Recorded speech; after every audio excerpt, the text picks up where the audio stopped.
Harim. What are the rights and responsibilities of a man towards both his wife and mother? And also the rights and responsibilities of a wife and a mother towards their husband or son. As in most cases, men are exploited by their wives or mothers and results in favoring one and ignoring the other. So this is a question that is usually given by a man torn between two lovers. So the man here has a dilemma. His mother wants him to do things, his wife wants him to do other things. And he doesn't know which one to favor, which one to obey, which one to follow. Well, first of all, everyone on earth has rights and has responsibilities and obligations. So a child has rights that he expects from his parents to deliver and give him.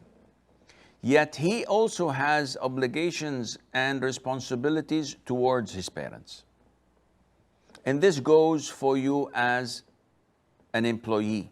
You have rights in your company, but you also are obliged to do certain things and responsibilities to your company, according to your job description.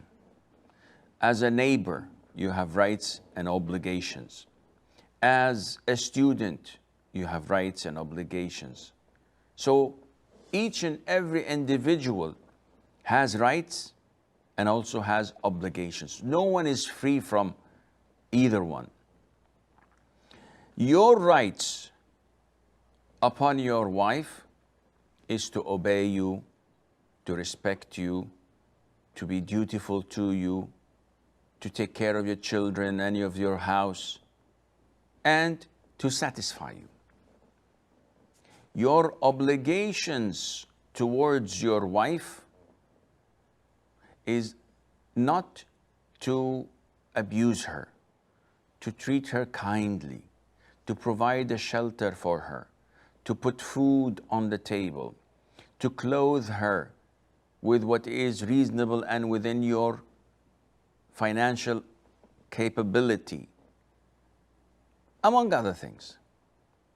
Your rights towards your mother is to take care of her, to be dutiful, to obey her, to respect her, to love and care for her. And this is your responsibilities, that is. Your rights towards your mother, that she takes care of you when you were a child, to feed you, to nourish you, to educate you, and to provide for you the love and compassion you need, among other things. Now, having said that, each one has their own rights and responsibilities that do not mix. So one does not come at the end of the day and say, who should I obey, my mom or my wife? There's no relationship. Your obedience to your mother is within your mother's circle, and your obedience, if any, to your wife is within your wife's circle. So your wife has no right to tell you, don't go and visit your mom. And your mother has no right in telling you, don't take your wife to her parents' house. This is totally unacceptable. Your wife has no right to prevent you from visiting your family. She has no right in instructing you to do anything if you were a real man. And likewise, your mom has no right to interfere in your wife's lifestyle. She has no right to tell you or to dictate upon you that she must not go to the restaurant except once a month, that she should not see her parents' house except once a week for half an hour, or less. She should not spend the night there. This is none of her business. And you will be sinful if you obey your mom or obey your father in such issues.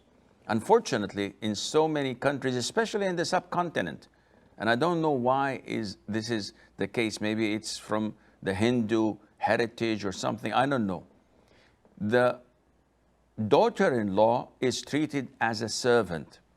So when I marry a woman who my mom is pleased with her submission and obedience to her.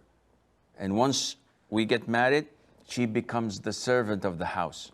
She's obliged to cook, clean, and do all the chores while the sisters-in-law and the mother-in-law are resting and just supervising. And this is haram. This is injustice. Part of being dutiful to your parents is not by marrying a free woman and making her a slave to them. This is not at all kind of being dutiful. So a man has to become a real man in knowing how to stop his wife from interfering with his relationship with his parents' affairs, and he has to know how to stop and prevent, diplomatically that is, respectfully, his parents from interfering in his marital life and in his wife's lifestyle. Likewise, the parents also have to be considerate of their son's life. They should not interfere in his marriage. They should not tell him what to do and what not to do, unless he's coming for counseling, for an advice, and they have a good advice. And the wife as well should not interfere whether her husband is giving all of his money to his family or not, as long as she has a shelter and the food is being provided and she's alive and living well. Whether he's saving or not, it's none of her business. He's the one who's making the money, and by standing between his family and him and asking him not to provide for them, not to give them, then she is trying to destroy her marriage, and Allah Azza wa Jalla knows best.